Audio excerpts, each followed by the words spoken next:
Welcome to Dave's Cave Comedy. Get some I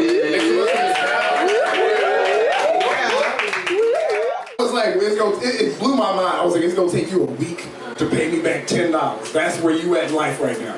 But then I reread the text and it actually said, hey, when are you gonna pay me back that $10? Dave's Cave Comedy is just this space. Some people in this room are comedians and other kind of people that do open mics, try to get test out their artwork. And in most cases, you have a very limited amount of time, and it's kind of compressed, and you don't play around with stuff.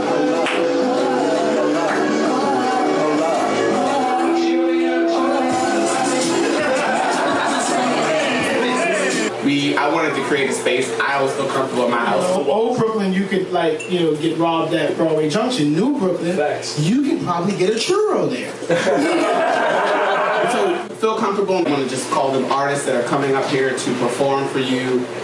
Some of them will do comedy. Some of them will do other things that might make you laugh and may not. But I want you to give all your energy to them. This right here is a test of what they believe in themselves, and an exploration and an exercise and understand, in trying to share it with you guys.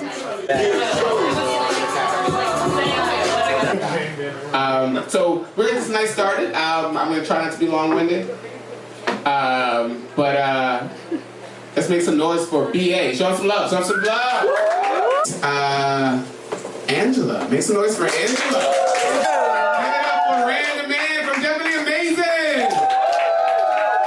Walter! Yeah!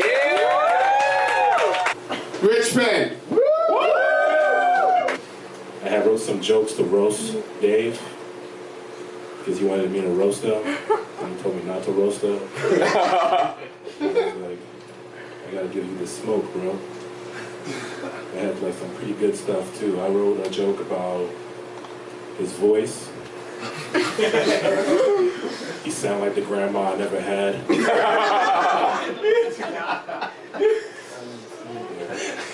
Every time he speaks, I smell collard greens. Everywhere you go, people are like, yo, look at that gay nigga. I see you, gay nigga. And I'm like, it's nice to see you too, Dad.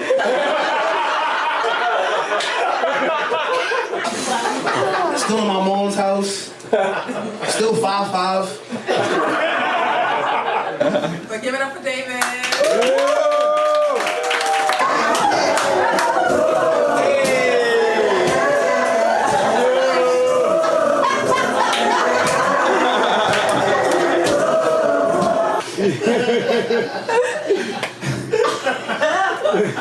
But it's crazy. My stepfather was actually the most father I've ever had in my life.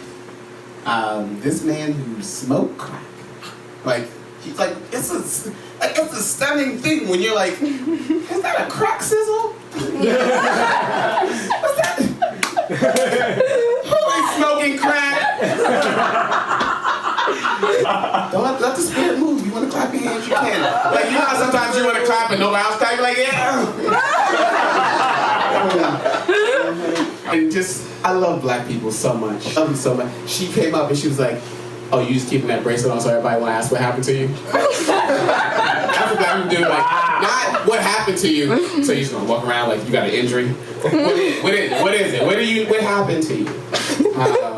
Black people don't have a lot of patience. We don't have a lot of patience because we don't have a lot of time. We don't have a lot of time because most of our crazy is unfamous. And that crazy is getting up. If you live in fucking Canarsie and you work in the Bronx, that's fucking crazy. You got in the ambulance. Did I say it right? Because black people like ambulance. Breakfast. That's our breakfast. Pour some water. Some water? We don't have water. We've got OJ, purple stuff. My mom didn't give us everything that we wanted all the time. Actually, having my mom didn't really beat me a lot, which a lot of people are upset about. You're lucky. What? You need an ass whooping. I'm like, I can read. That's what the ass whooping is supposed to be for, right? I'd be like, no, hey. say the. You ain't like square up on her. Hey, mom. You know that when you know when you get older, you like, mom. But you like, it don't hurt. You ball your fist up. You can't ball your fist up with a black mom. Fact. I'm not gonna do like a black mom joke. You just can't. Like, I've never known anyone to survive. But no, like the one thing that my mom would always have that was like just the most impressive, just sight, this spectacle. It was always the future. Was like a fancy ass iron from Sears. Like that shit had like shiny sides. The reservoir tank was like crystal clear. You can see like the drops of water. This water will steam your clothes. And not on just one nozzle, 2 steam nozzles. 2 steam nozzles? Mom, can we afford it? So today. It's okay, baby. We have a Sears card. That Sears card was like the savior for so many things. The Sears card, your car break down, Sears Auto, bam, swipe it on a Sears card. We didn't even know what the balance on the Sears card was. And like you would always hear like, I'm paying down that Sears card. Like black people always paying down something. So it gets just low enough by like Christmas, we can go ahead and put it all back on. People are still worried about paying for shit after they're dead. I'm dead. I fucking won. I bought all this shit. I charged up all this shit. I got an education. Fuck you, Sally Mae. I'm dead. I'm dead. I'm dead. Save this clip. Play it at my funeral if I owe any debt. Fuck you. I'm dead.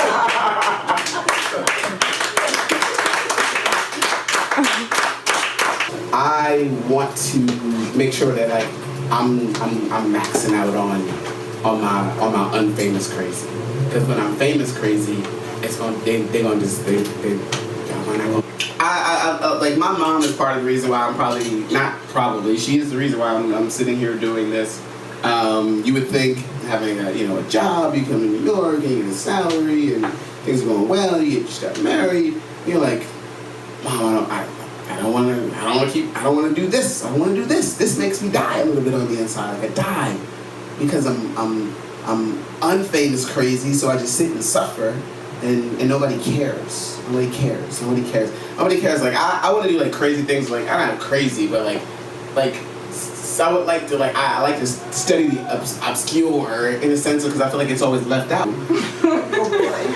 I would like to study like fashionable homeless people. Those are interesting things, right? Like, were they really stylish before they got homeless? Was it like the experience of homelessnessism that like made them like I gave it the name homelessnessism because it's like a disease, like and it's a disease. I'm not saying like to make you like feel like those people are disgusting. I'm saying because we care about diseases. People care about diseases because they don't want to get diseases. That's the only time we care about shit. Like when you heard Ebola was somewhere you couldn't get.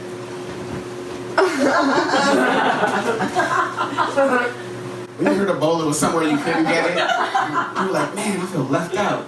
Then you heard then there was Ebola in New York, and you're like, oh, let me understand what Ebola does. What happened to those black people? Their guts, everything. I don't know if my guts would do that. I have not black people guts. Oh my god.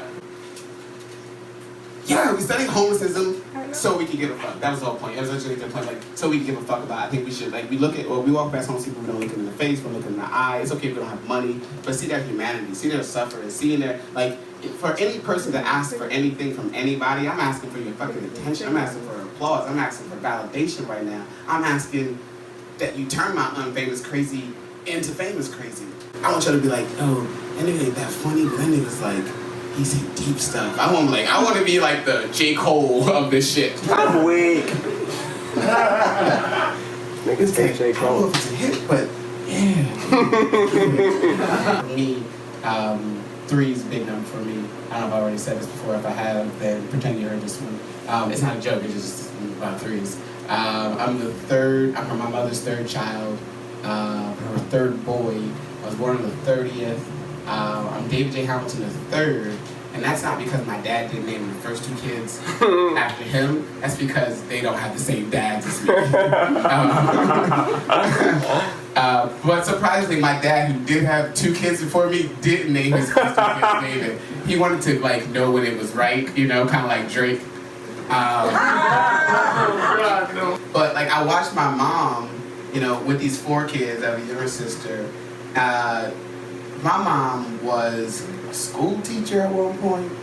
My mom worked at Sears while being a school teacher.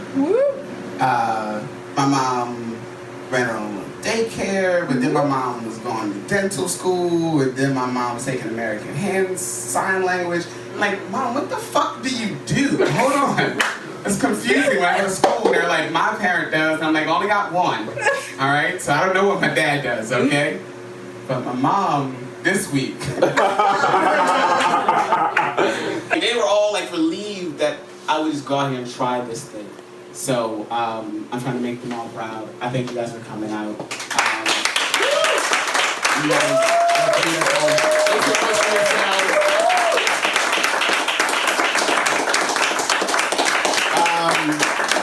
I'm in a room right now with a bunch of people I don't know, and this day was more eventful than shit I did in the last fucking 10 years. So now the future is how do I make the next fucking 10 days better than the last fucking 10 seconds? Look at you niggas. You know, it's the end of the show. Let me give a triumphant speech. Let's all just, I know you enjoyed my comedy. Let me now tell you how I am a hero. Suicide. Imagine going to the doctor and the nigga's like, all right, I saved your life. Anything else? Actually, one more thing.